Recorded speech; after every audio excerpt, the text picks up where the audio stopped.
북한이 한 명의 군인을 죽이려고 결심했습니다. 목 뒤에 폭탄을 심고 자폭을 명령했어요. 그런데 그 군인은 거부했습니다. 손으로 자기 목을 가르며 칩을 빼냈죠. 단 한 가지 때문이었어요. 6살 딸이 준 조약돌 때문이었죠. 하지만 리명철은 놔두지 않았습니다. 딸의 목숨으로 협박했어요. 암살팀까지 보냈죠. 그런데 거기 국정원 요원이 있었어요. 온몸으로 탄환을 막아냈습니다. 더 놀라운 건요. 대한민국 대통령이 직접 나섰어요. 당신 뒤엔 대한민국이 있다. 한 명의 군인을 두고 벌어진 북한과 한국의 사투. 그의 목의 흉터가 유엔에 제출됐을 때 세계가 움직였습니다. 대체 무슨 일이 벌어진 걸까요? 구독과 좋아요 꼭 한번 눌러주시면 감사하겠습니다. 저는 우크라이나 전쟁에서 적군의 포로가 된 인민군 강수혁입니다. 북한 폭풍군단에서 18년을 복무한 상사였죠. 제1정예특수부대에서 작전 계획을 세우고 부대원들을 지휘하고 목숨을 걸고 임무를 수행했습니다. 그런데 말입니다. 어느 날 갑자기 제가 하던 일이 모두 거짓이었다는 걸 알게 됐어요. 그것도 죽음의 가장자리에서요. 제가 처음 의심한 건 조약돌 하나 때문이었습니다. 딸 은서가 손에 쥐어준 그 작디작은 돌멩이요. 보이성 리명철은 그 돌을 짓밟았죠. 이런 것도 국가의 명령 앞에서는 무의미하다고요. 하지만 저는 그 돌을 포기할 수 없었습니다. 목에 감긴 자폭칩의 끝장을 보기 전에 저는 이미 결정하고 있었어요. 이 이야기는 한 명의 군인으로서 국가의 소모품이 되기를 거부했던 날들에 대한 저희 고백입니다. 그리고 우리나라 대한민국이 제게 보여줬던 것들에 대한 기록이죠. 쿠르스크의 밤은 검었습니다. 포탄이 떨어지던 오후가 지나고 하늘에선 연기가 피어올랐어요. 저는 무너진 건물 지하실 같은 곳에 있었죠. 머리를 부여잡고 있던 제 손엔 피가 묻어 있었습니다. 전투가 시작된 지 4시간쯤 지났을 때였어요. 공습경보가 울렸고 모두가 엎드렸습니다. 그런데 폭탄이 바로 옆 진지에 떨어졌죠. 땅이 흔들렸어요. 제 귀가 울렸고 눈앞이 하얘졌습니다. 깨어나 보니 제 다리에선 피가 흐르고 있었어요.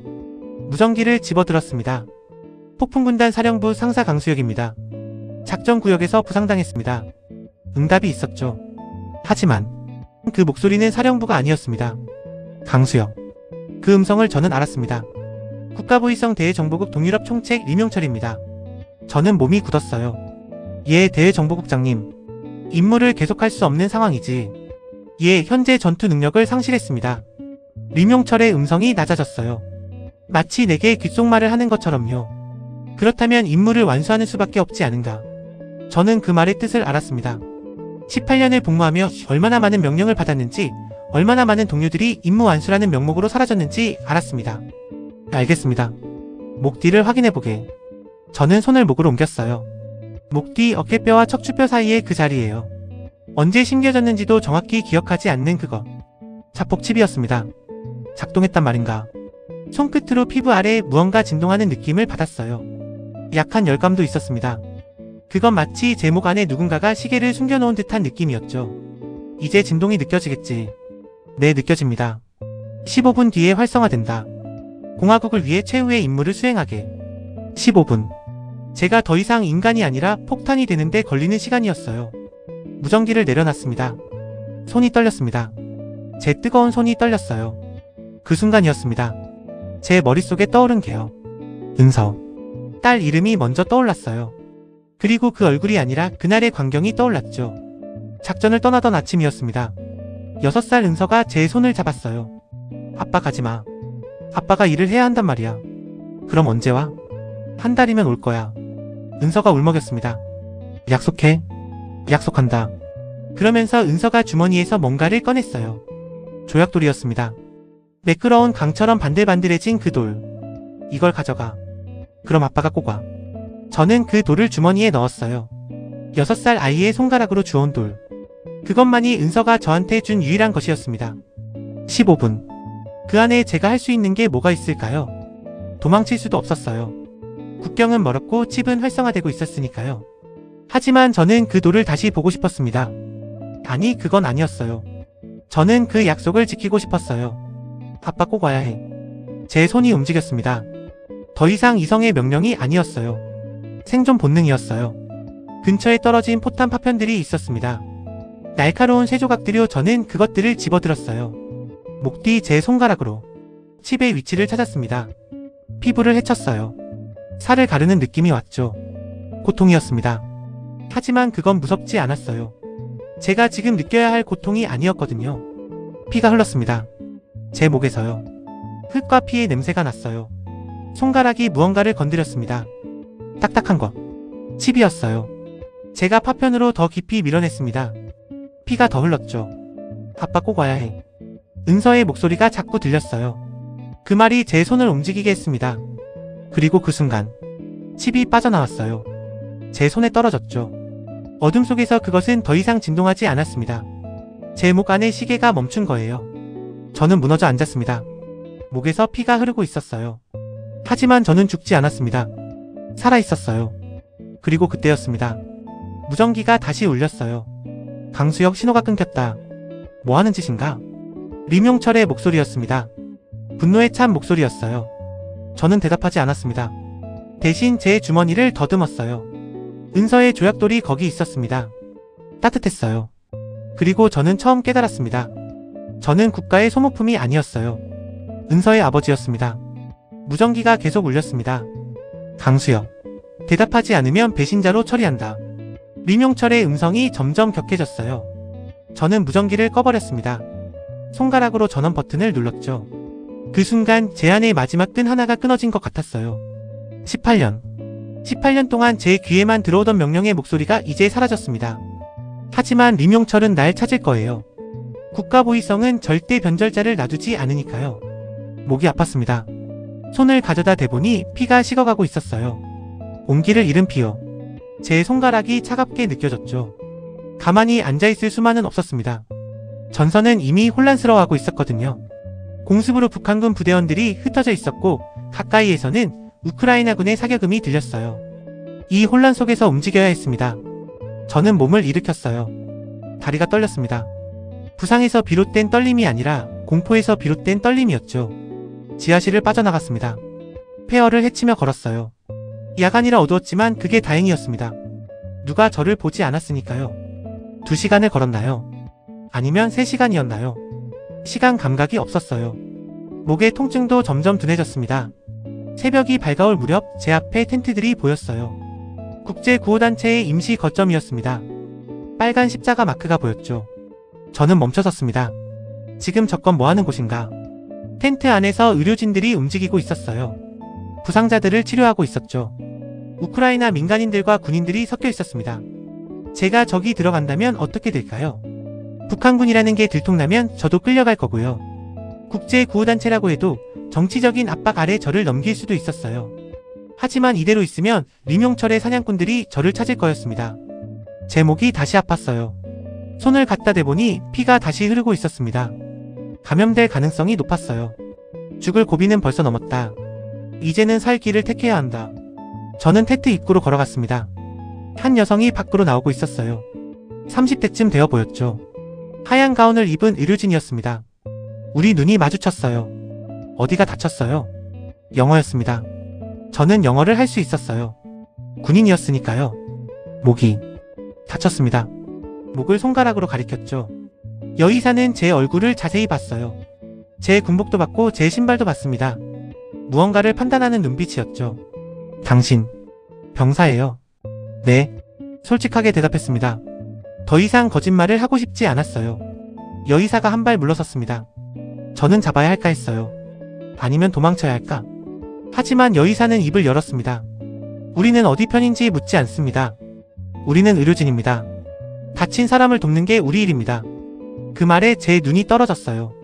18년 동안 들어본 적 없는 말이었습니다. 인간을 인간으로 대하는 말이었죠. 들어오세요. 여의사가 텐트 안으로 손짓했어요. 저는 따라갔습니다. 텐트 안은 밝았습니다. 유리병으로 만든 불빛들이 켜져 있었죠. 전기가 없었으니까요. 여의사는 제 목의 상처를 살폈습니다. 이건 총상이 아니네요. 칼로. 뭔가로요? 자해입니다. 저는 또 솔직했어요. 여의사는 더 이상 묻지 않았습니다. 소독하고 드레싱을 해드릴게요. 하지만 제대로 치료를 받아야 해요. 여기선 한계가 있거든요. 어디로 가면 되나요? 아부다비요. 우리 조직에 국제의료센터가 있어요. 거기서 전문 치료를 받을 수 있습니다. 아부다비. 저는 그곳이 어디인지 알았어요. 지도에서 본 적이 있었죠. 아랍에미리트 연합. 완전히 다른 나라였어요. 가시겠어요?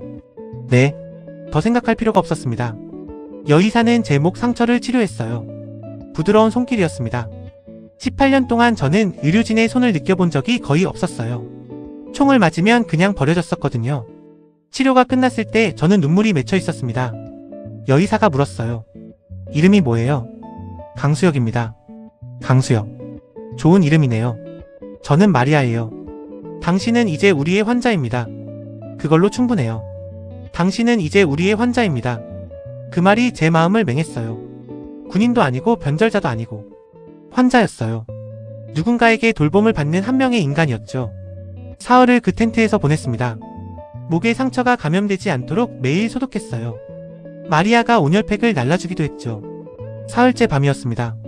마리아가 다가왔어요. 내일 새벽에 출발합니다. 아부다비로요. 당신도 함께 가시겠죠? 네, 좋아요. 그런데 당신이 어느 나라 군인인지는 저희도 알게 될 거예요.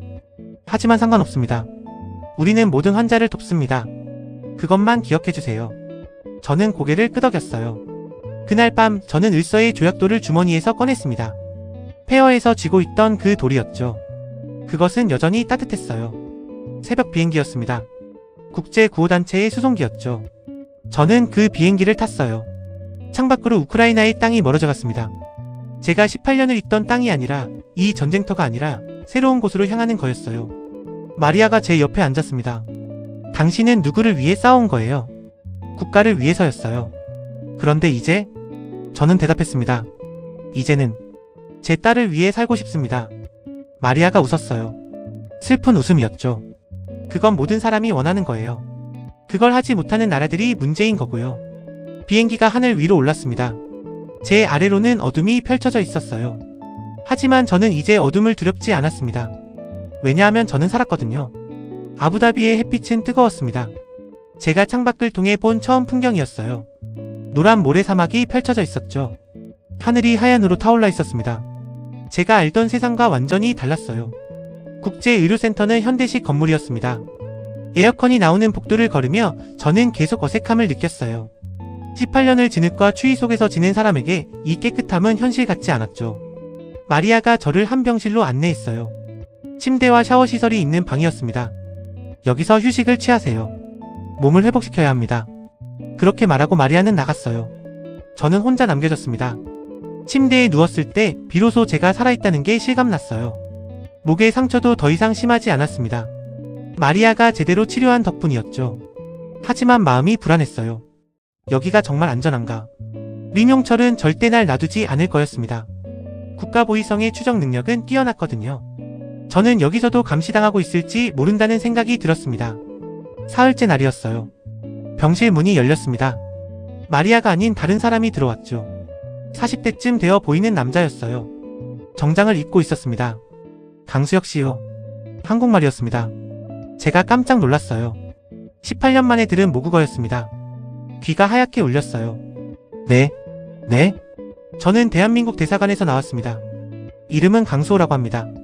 강수호. 그 이름이 제 마음에 무언가를 자극했어요. 같은 성을 가진 사람이었죠. 대한민국. 저는 그 말을 되풀이했어요. 맞습니다. 당신은 북한에서 탈출하신 분으로 파악됩니다. 저희 정부가 당신을 보호할 의사가 있습니다. 보호. 그 단어가 낯설었어요. 왜? 저를? 강수호는 의자를 끌어당겨 앉았습니다. 당신은 북한 폭풍군단의 상사였습니다. 그리고 귀순했습니다.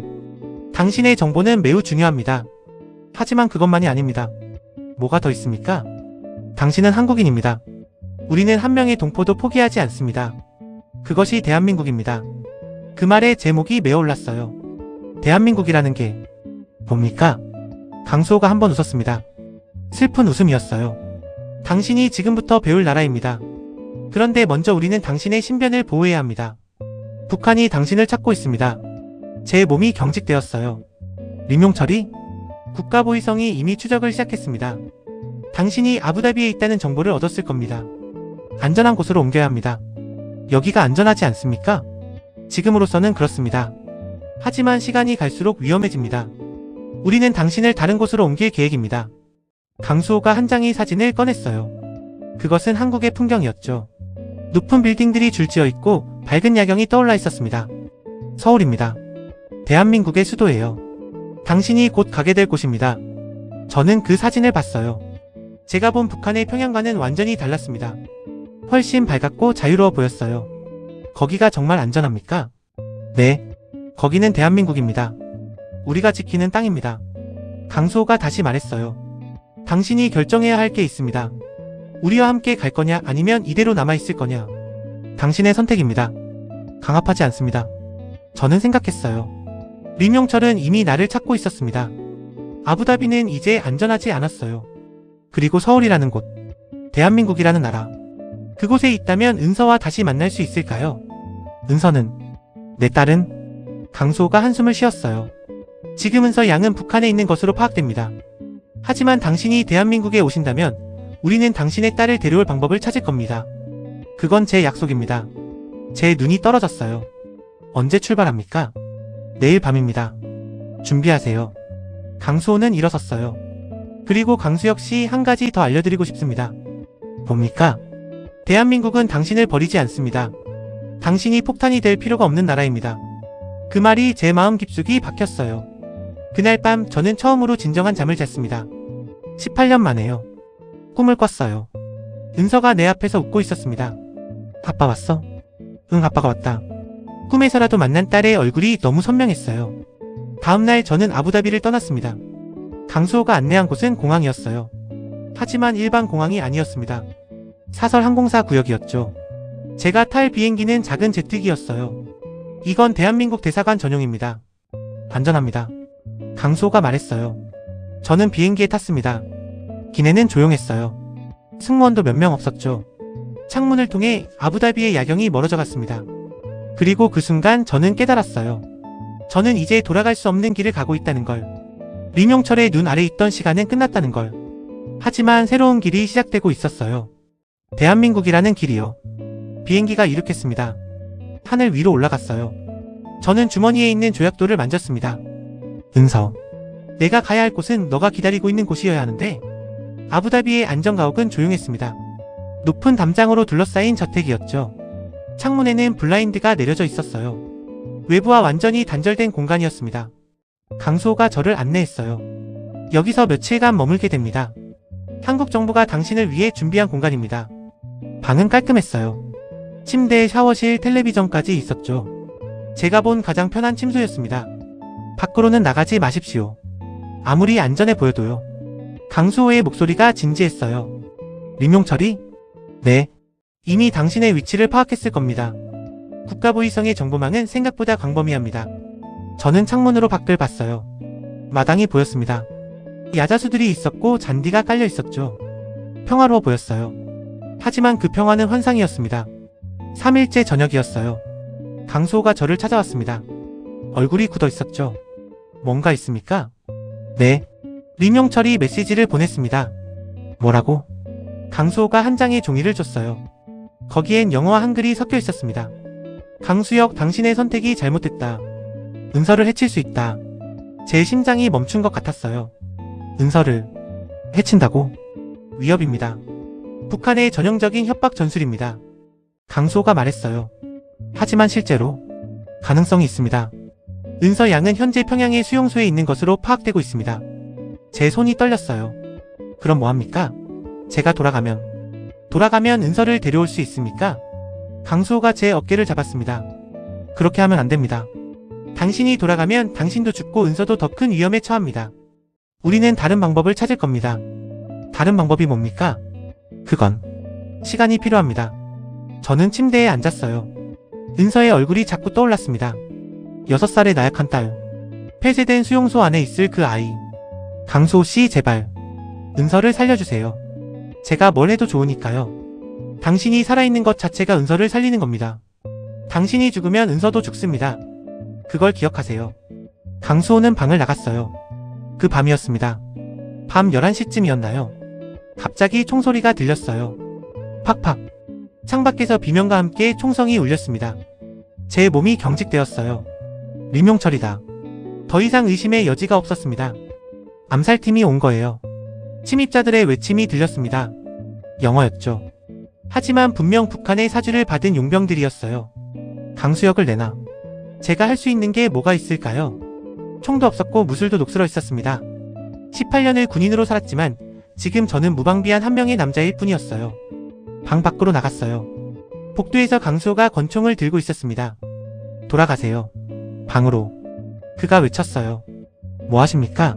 나가세요. 제가 막겠습니다. 강수호가 창밖으로 몸을 내밀었어요.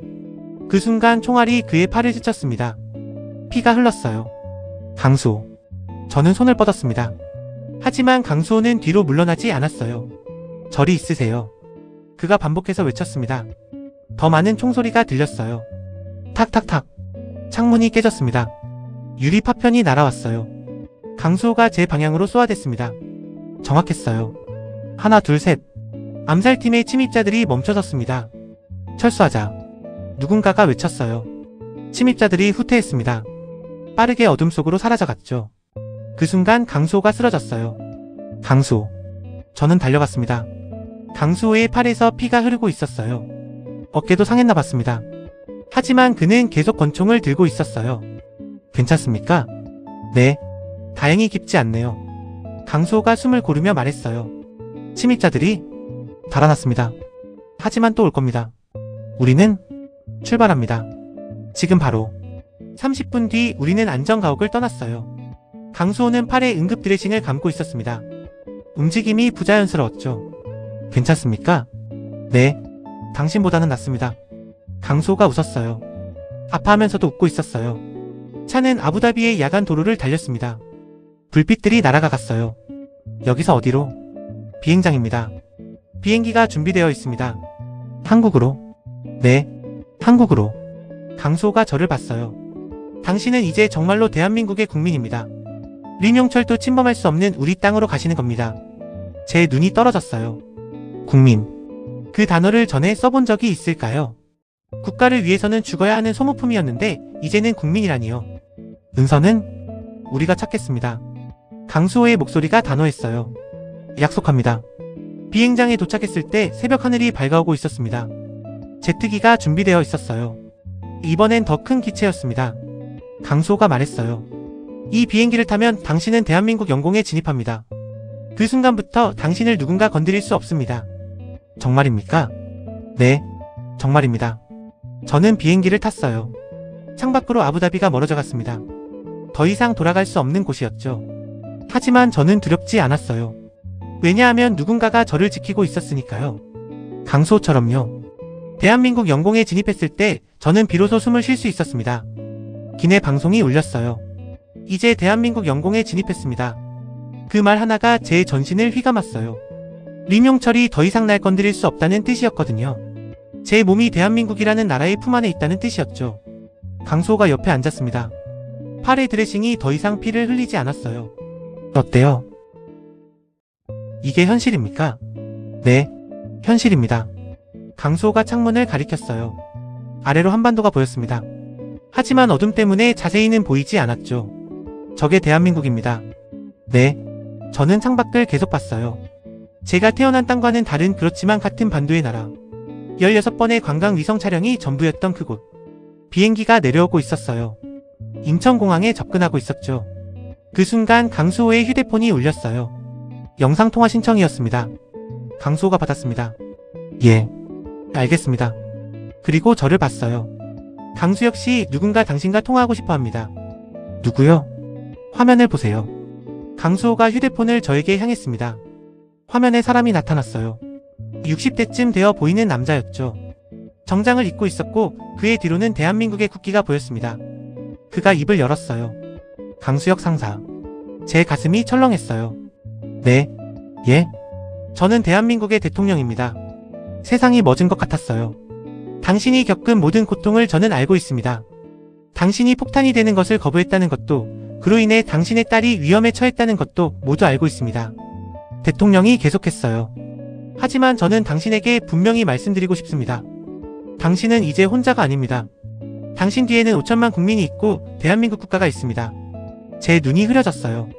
당신의 딸 은서를 위해서도, 북한에 남아있는 모든 동포를 위해서도 우리는 최선을 다할 것입니다.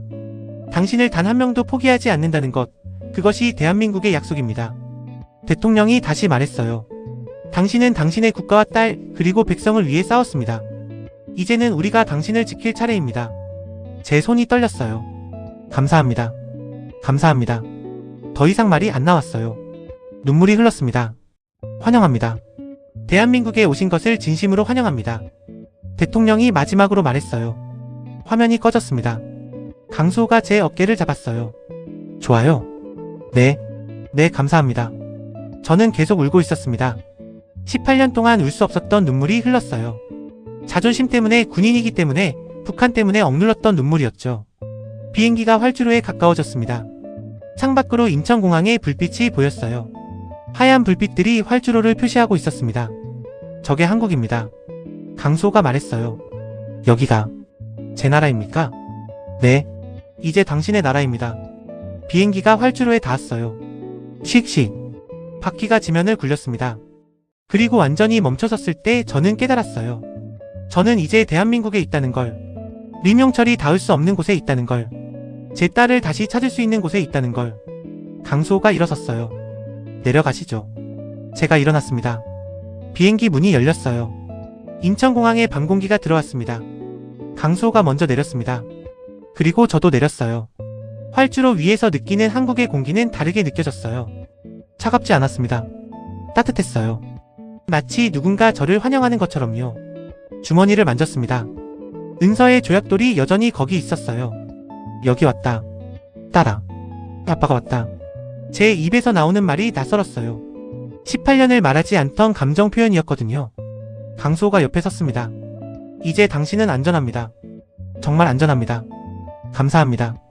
강수호씨, 당신이 없었으면 그건 제 일입니다. 당신은 한국인이니까요. 강수호의 목소리에 무언가 다른 톤이 있었어요. 마치 자기 일을 하는 것처럼요. 밤새 차는 서울로 향했습니다. 강수호가 운전했어요. 쟤는 창밖을 봤습니다. 한국의 야간 도로는 밝았어요. 불빛들이 밤하늘을 밝히고 있었죠. 고속도로 표지판들이 보였습니다. 서울, 인천, 대전. 그 이름들이 제겐 지도 위의 글자가 아니라 실제 존재하는 도시들이 되었어요. 이 모든 게 대한민국입니까? 네, 이 모든 게 우리나라입니다.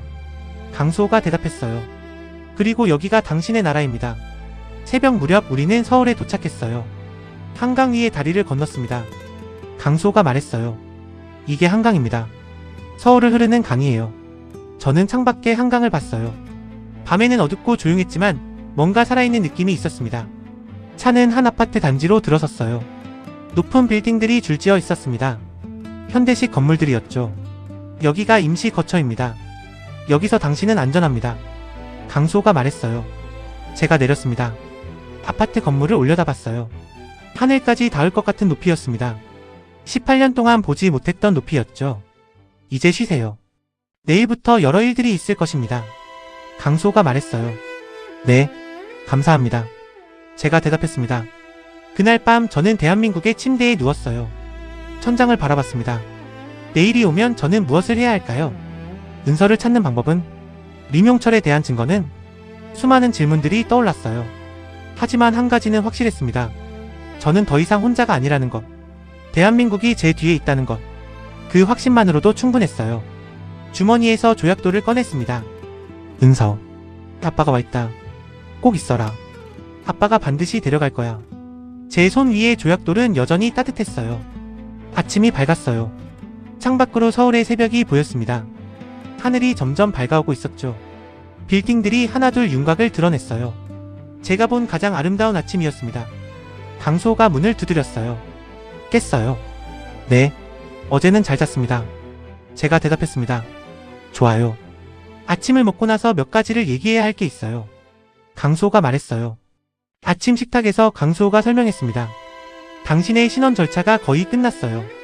호적에 등록되고 신분증도 발급될 겁니다. 공식적으로 대한민국 국민입니다. 그럼 은서는? 은서 양의 경우는 좀 더 복잡합니다. 우리가 진행 중이에요. 시간이 걸리겠지만 반드시 해낼 겁니다. 강수호의 목소리가 단호했어요. 당신이 할 수 있는 것과 없는 것이 있습니다. 당신은 지금 대중활동을 할 수 없어요. 보안 때문입니다. 림용철은 여전히 당신을 추적하고 있을 겁니다. 얼마나 오래? 그건 상황에 따라 달라집니다. 하지만 당신이 할 일이 있습니다. 강수호가 커피를 마셨어요. 당신의 증언입니다. 북한의 비인도적 처우 자폭 침 모든 것들. 그것들을 세상에 알려야 합니다. 당신이 살아서 그것들을 증명하는 것 자체가 힘입니다. 지금은 아직 아닙니다. 당신의 신변이 더 안정되어야 해요. 그날 오후 강수호가 다시 찾아왔어요. 뭔가 보여주고 싶은 게 있어요. 괜찮아요. 뭐요? 비행기를 타고 서울 하늘을 보러 가요. 당신을 위한 전용기가 준비되어 있습니다. 전용기. 그 말이 제겐 낯설었어요. 정말입니까? 네. 대통령 전용기입니다. 공항의 사설 지역에는 검은색 전용기가 대기하고 있었어요. 제가 타본 비행기 중 가장 크고 화려했습니다. 기체에는 대한민국 국기가 그려져 있었죠. 탑승하세요. 강수호가 손짓했어요. 쟤는 비행기에 올랐습니다. 기내는 럭셔리했어요. 넓은 좌석들, 창문, 그리고 조용한 기계음. 강수호가 앞쪽 좌석을 가리켰습니다. 창가에 앉으세요. 저는 창가 좌석에 앉았어요. 비행기가 이륙했습니다. 하늘로 올랐어요. 구름을 뚫고 올라가자 서울이 보였습니다. 온 도시가 햇빛 아래에 펼쳐져 있었어요. 높은 빌딩들, 강, 도로들, 그리고 녹지. 저게 서울입니다. 강수호가 말했어요. 이게 대한민국의 중심입니다. 저는 창밖만 봤어요. 말도 나오지 않았습니다. 제가 본 평양과는 완전히 달랐어요. 색깔도 다르고 활기도 달랐죠. 사람들이 살아있는 도시였어요. 저 한강을 보이니? 네. 그 물이 흘러가는 곳이 대한민국입니다. 비행기가 더 높이 올라갔어요. 서울 전체가 손 위에 담기는 듯 했습니다. 당신이 이 땅의 일부가 되었어요. 강수호가 말했어요. 모든 국민처럼요. 착륙할 때쯤 강수호가 말했어요. 내려가기 전에 하나 더 있어요. 당신이 꼭 받아야 할 게. 뭐요? 강수호가 손을 주머니에 넣었어요. 뭔가를 꺼냈습니다. 돌이었어요. 조약돌이었습니다. 제 눈이 커졌어요. 이건 은서 양이 준 돌입니다. 강수호가 말했어요. 어떻게? 저희 정보팀이 북한의 수용소에 침투해서 은서 양의 물품을 조사했어요. 이 돌을 찾았습니다. 은서 양이 간직하고 있던 유일한 물건이었어요. 제 손이 떨렸어요. 은서가 이걸 가지고 있었단 말입니까? 네. 밤마다 이 돌을 들고 있었다고 합니다. 마치 아버지가 돌아올 때까지 기다리는 것처럼요. 제가 손을 내밀었어요. 강수호가 조약돌을 제 손에 맡겼습니다. 따뜻했어요. 마치 은서의 손이 아직도 그것을 쥐고 있는 것처럼요. 저는 울었습니다. 비행기 안에서 크게 울었어요. 18년 동안 누적된 눈물과 지난 사흘간의 눈물과 지금의 눈물이 모두 함께 흘렀습니다. 강수호는 아무 말도 하지 않았어요. 그냥 저를 봤습니다. 감사합니다. 감사합니다. 제가 계속 말했어요. 은서, 아빠가 여기 있단 걸 알아. 조약돌을 가슴에 안았습니다. 꼭 있어. 아빠가 반드시 데려갈 거야. 비행기가 착륙했어요. 저는 여전히 조약돌을 쥐고 있었습니다. 강수호가 말했어요. 이제 당신은 완전히 다른 사람입니다. 더 이상 혼자가 아니에요. 은서도 우리도 모두 당신과 함께합니다. 무엇을 해야 합니까? 당신이 할 일을 생각하세요. 당신이 왜 살았는지를 생각하세요. 그것이 당신의 다음 길을 정할 겁니다. 강수호의 말이 제 마음 깊숙이 박혔어요. 당신이 할 일을 생각하세요. 네. 제가 할 일이 뭔지 알았어요. 18년을 복무하며 저는 많은 것들을 봤습니다. 많은 사람들이 죽는 것도 봤고, 폐쇄된 수용소도 봤고, 국가의 이름으로 저질러지는 폭력도 봤어요. 그 모든 것들을 세상에 알려야 했습니다. 은서를 위해서도, 아직도 그곳에 있는 모든 사람들을 위해서도요. 조약돌을 다시 봤어요. 6살 딸의 손길이 남아있는 그 돌. 네, 알겠습니다. 제가 말했어요. 저는 증인이 될 겁니다. 강수호가 한 장의 편지를 들고 왔어요. UN 인권위원회에서 당신을 초청하고 싶대요. 당신의 증언을 듣고 싶다고. UN이요? 네, 제네바에서요. 전 세계의 인권단체들과 국가대표들 앞에서 증언하는 거예요. 제 심장이 철렁했어요. 저는 할 수 있겠습니까? 당신이 하지 않으면 누가 합니까? 강수호가 말했어요. 당신이 본 것들, 겪은 것들을 세상이 알아야 합니다. 은서를 위해서도요. 은서. 그 이름 하나로 충분했어요. 하겠습니다. 증언 준비 기간은 힘들었어요. 국제인권 변호사가 와서 저를 인터뷰했습니다.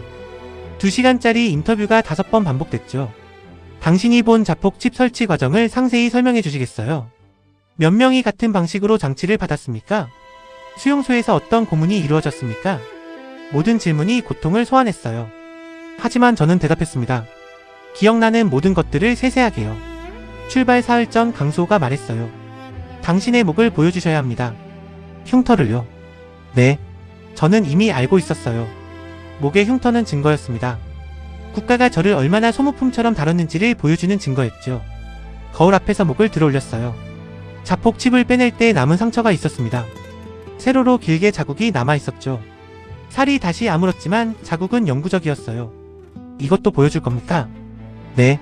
세상이 알아야 합니다. 제네바 공항에 도착했을 때 언론이 몰려 있었어요. 기자들의 플래시가 터졌습니다. 강수혁입니다. 인터뷰 부탁합니다. 영어, 프랑스어, 한국어가 섞여 들렸어요. 저는 말이 없었습니다. 강수호가 제 옆에 섰어요. 계속 가세요. 당신은 당당해야 합니다. UN 본부는 웅장했어요. 높은 천장, 넓은 회의실, 그리고 수백 명의 사람들. 국기들이 벽에 걸려 있었습니다. 대한민국 국기도 보였어요. 저는 증언대에 섰습니다. 마이크 앞에 서니 세상이 조용해졌어요. 모두가 저를 봤습니다. 제 이름은 강수혁입니다. 제 목소리가 울렸어요. 저는 북한 폭풍군단에서 18년을 복무했습니다. 저는 합법적인 군인이었습니다. 그리고 저는 증인입니다. 제가 천천히 말했어요. 제가 본 것들, 제가 겪은 것들을 여러분에게 말씀드리려고 합니다. 그것이 제가 여기 온 이유입니다. 저는 증언했어요. 수용소에서의 고문, 자폭칩의 설치, 림용철의 명령, 그리고 제 딸 은서의 이름, 모든 것을 말했습니다. 북한은 우리를 인간으로 대하지 않습니다. 우리는 국가의 소모품입니다. 자폭 공격에 쓸 수 있는 폭탄이에요. 6살짜리 아이들도 말입니다. 제 딸 은서는 지금 수용소에 있습니다. 평양에 폐쇄된 시설에요. 제가 변절했다는 이유로 협박을 받고 있습니다. 제 목소리가 떨렸어요. 이것이 인권입니까? 그리고 제가 했던 일이었어요. 목에 셔츠를 내려놨습니다. 자폭 칩을 빼낼 때 남긴 흉터가 세상에 노출되었어요. 회의실이 조용해졌습니다. 카메라 플래시가 터졌어요. 이것이 제가 자유를 얻기 위해 한 일입니다. 저는 제 목 뒤에 폭탄을 빼냈어요. 제 딸의 약속 때문에요. 제가 손에 들고 있던 조약돌을 보여줬습니다. 이것이 제 딸이 준 것입니다. 6살 딸이요. 이것만으로 저는 살아야 한다고 생각했습니다. 북한에는 수천만 명이 있습니다. 그들도 제 딸처럼 아버지를 기다리고 있을 겁니다. 부모를 기다리고 있을 겁니다. 형제를 기다리고 있을 겁니다. 제 목소리가 더 커졌어요. 대한민국은 저를 인간으로 대했습니다. 폭탄이 아니라 사람으로요. 바로 그 차이입니다. 증언이 끝났을 때 회의실에서 박수가 나왔어요. 처음엔 약한 박수였어요. 그리고 점점 커졌습니다. 결국 모두가 서 있었어요. 쟤를 보며 박수를 치고 있었습니다. 증언 이후 국제 매체들이 저를 추적했어요. 북한 군인의 자폭 거부, 딸의 조약돌이 생명을 구하다, 인권의 증인 강수혁. 전 세계의 뉴스가 제 이야기를 다뤘습니다. 그리고 국제사회는 움직였어요. 유엔은 북한 인권 규탄 결의안을 채택했습니다. 국제사법재판소는 조사를 시작했어요. 제 증언이 전 세계를 움직인 거예요. 서울로 돌아왔을 때 강수호가 말했어요. 당신이 뭔가를 시작했어요. 국제사회가 이제 주목하고 있습니다. 북한도 이를 무시할 수 없을 거예요. 은서는 우리가 계속 노력 중입니다. 당신의 증언이 도움이 될 겁니다. 강수호의 목소리가 그 어느 때보다 확신에 찼어요. 그 밤 저는 혼자였어요. 창밖으로 서울의 야경이 보였습니다. 조약돌을 손에 들었어요. 은서, 아빠가 세상에 말했다. 너와 모든 동포들에 대해서. 제 입술이 떨렸어요. 더 이상 우리가 숨을 필요가 없어. 세상이 우리를 봤어. 광화문 광장은 봄이었어요. 벚꽃이 피어 있었습니다. 분홍색 꽃잎들이 바람에 휘날리고 있었죠. 제가 처음 이곳을 본 것은 보도 영상이었어요. 강수호가 보여준 사진에서였죠. 하지만 이제 저는 여기 서 있었습니다. 무대 위에요. 강수혁 상사님 준비되셨어요? 국제인권단체의 활동가가 물었어요. 네, 준비됐습니다. 제가 대답했어요. 무대 아래로는 수천 명의 사람들이 모여 있었습니다. 한국인들이었어요. 그리고 국제 언론도 들어와 있었죠. 오늘 당신의 증언이 얼마나 중요한지 아세요? 네, 알고 있습니다. 저는 주머니에 손을 넣었어요. 조약돌이 거기 있었습니다. 무대에 섰을 때 광장이 조용해졌어요. 모두가 저를 봤습니다. 제 목에 흉터도 보였을 거예요. 셔츠가 목을 노출하도록 입었거든요. 마이크 앞에 섰습니다. 제 이름은 강수혁입니다. 제 목소리가 광장에 울렸어요. 저는 여기 온 지 석 달이 됐습니다. 북한에서 탈출해서 대한민국에 온 지 말입니다. 제가 말했어요. 저는 폭탄이 되기를 거부했습니다. 아니, 정확히는 제 딸이 제게 거부하도록 강요했습니다. 제 목소리가 떨렸어요. 6살짜리 아이가요. 은서라는 아이가 제게 이 돌을 주며 말했어요. 아빠 꼭 와야 해. 조약돌을 높이 들었습니다.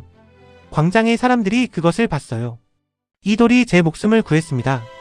이 사랑이 제 목숨을 구했어요. 북한에는 제 딸처럼 부모를 기다리는 아이들이 있습니다. 제가 계속했어요. 남편을 기다리는 여성들이 있어요. 형제를 기다리는 사람들이 있습니다. 그들은 죽지 않습니다. 살아 있습니다. 하지만 자유롭지 않습니다. 제 목소리가 더 커졌어요. 우리는 북한 동포들을 포기할 수 없습니다.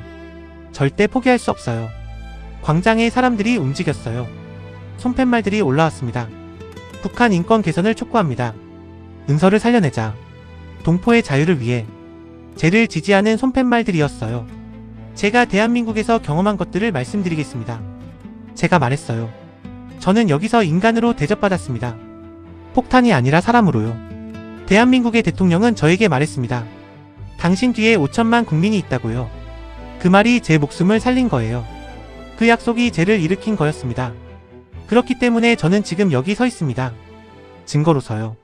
증인으로서요. 제가 목을 다시 드러냈어요. 이 흉터는 제가 자유를 원했다는 증거입니다. 제 딸을 원했다는 증거입니다. 그리고 이 흉터는 북한의 야만성을 보여주는 증거이기도 합니다. 광장이 요동쳤어요. 박수와 환호가 터져나왔습니다. 일부 사람들은 울고 있었어요. 광화문 광장에서의 집회 이후 일들이 빠르게 진행됐어요. 국제사회는 북한에 대한 제재를 강화했습니다. 유엔 사무총장이 북한 인권 상황에 대한 긴급조사를 명령했어요. 그리고 가장 중요한 것, 강수호가 말했어요. 은서 양의 탈출 작전이 준비되고 있습니다. 당신의 증언이 국제 여론을 조성했어요. 이제 북한도 은서를 해칠 수 없습니다. 세상이 지켜보고 있으니까요. 정말입니까? 네, 정말입니다. 강수호의 눈빛이 확신에 찼어요. 그 밤 저는 광화문 광장 근처 카페에 앉았어요. 창밖으로 서울의 야경이 보였습니다. 조약돌을 손에 들었죠. 은서, 아빠가 했어.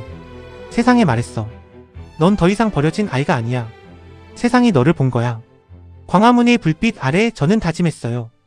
은서가 자유로워질 때까지, 북한에 남겨진 모든 동포들이 자유로워질 때까지 저는 여기서 투쟁할 겁니다. 폭탄이 아닌 사람으로서요. 아버지로서요. 증인으로서요. 몇 달이 더 지났어요.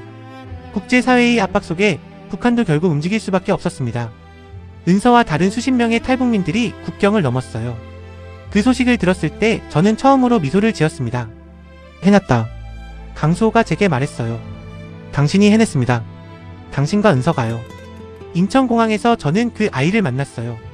6살이었던 은서는 이제 6살이 아니었습니다. 하지만 눈은 같았어요. 그 눈이 저를 알아봤습니다. 아빠? 응, 딸아. 아빠다. 저는 은서를 안았어요. 너무 많이 울었어요. 은서도 울었습니다. 그 밤 우리는 한 집에 있었어요. 은서는 제 옆에서 자고 있었습니다. 조약돌을 치고요. 저는 창밖을 봤어요. 서울의 야경이 보였습니다. 광화문의 불빛도 보였어요. 아침이 밝았어요. 은서가 눈을 떴습니다. 아빠? 응, 여기 있다. 이게 한국이야. 응, 한국이다. 너 아빠의 나라야. 은서가 창밖을 봤어요. 예뻐. 응, 예쁘지. 저는 창문에 조약돌을 놓았어요. 햇빛이 그것을 비추었습니다. 그 돌은 여전히 반들반들했어요. 제 딸의 손가락으로 주어진 그 돌. 그것이 제 목숨을 구했고 제 딸도 구했어요. 광화문에서의 투쟁은 계속됩니다. 은서를 찾은 후에도 저는 멈추지 않았어요. 북한에 여전히 남겨진 수백만 명의 동포들을 위해서요. 제가 하는 일은 단순합니다. 증언하는 것, 말하는 것, 잊지 않는 것. 그것이 제 삶입니다. 아버지로서도 증인으로서도요. 아빠 언제까지 광화문에 나가? 은서가 물었어요. 모두가 자유로워질 때까지. 모두가 언제 자유로워져? 글쎄다. 아빠도 모르겠다. 하지만 우리가 포기하지 않으면 언젠가는 될 거야. 은서가 제 손을 잡았어요. 아빠 포기하지 마. 응. 아빠가 약속한다. 광화문 광장에는 계속 사람들이 모입니다. 제 증언을 듣기 위해서요. 은서와 모든 동포들의 해방을 기원하기 위해서요. 저는 계속 무대에 선답니다. 그리고 계속 말합니다. 제 이름은 강수혁입니다. 저는 여기 있습니다. 그것만으로 충분해요. 왜냐하면 저는 살아있으니까요. 자유롭게요. 그리고 그 자유가 다른 누군가의 자유를 위해 싸우고 있으니까요. 제 딸 은서는 이제 한국 학교에 다닙니다. 친구들도 생겼어요. 하지만 은서는 아직 북한에 남겨진 친척들을 기억합니다. 저도 기억합니다. 우리는 절대 잊지 않을 거예요. 어느 날 은서가 제게 물었어요. 아빠, 난 왜 태어났어? 제가 대답했습니다. 넌 아빠를 구하기 위해 태어났어. 그리고 많은 사람들을 구하기 위해 태어났어. 은서가 웃었어요. 그럼 난 아빠처럼 할 수 있어? 응. 할 수 있다. 아빠처럼 말할 수 있고 증언할 수 있고 잊지 않을 수 있어. 은서가 제 손을 더 강하게 잡았습니다. 저는 계속 투쟁합니다. 광화문에서요. 국제 무대에서요. 제 딸 옆에서요. 폭탄이 될 거라고 했던 그 18년의 시간들은 이제 의미가 생겼어요. 그것이 증언이 되었으니까요. 그것이 누군가의 자유를 위한 외침이 되었으니까요. 대한민국은 제게 무엇입니까? 제가 폭탄이 되는 것을 거부하게 해준 나라. 제 딸을 인간으로 존중해주는 나라. 제가 증인으로 설 수 있게 해준 나라. 그리고 무엇보다 제가 사람으로 살 수 있게 해준 나라입니다. 광화문의 불빛 아래 저는 계속 서 있을 겁니다. 은서를 위해, 북한에 남겨진 모든 동포를 위해, 그들의 자유가 올 때까지 저는 여기 있습니다. 그리고 계속 여기 있을 겁니다. 강수혁 여기 있을 것을 약속합니다. 강수혁이 광화문에서 계속 목소리를 높이고 있습니다. 은서는 이제 학교에 다니는 아이가 됐죠. 하지만 북한에는 여전히 수백만 명이 어둠 속에 있어요. 강수혁처럼 거부할 수 있는 기회조차 없이요. 여러분은 어떻게 생각하세요? 한 명의 군인이 자기 목을 가르는 선택을 했을 때 대한민국이 그를 지켜줄 수 있었던 이유가 뭘까요? 그것이 국가라는 게 뭔지를 보여주는 순간 아닐까요? 이 이야기가 마음에 닿았다면 주변 사람들과 함께 나눠주세요.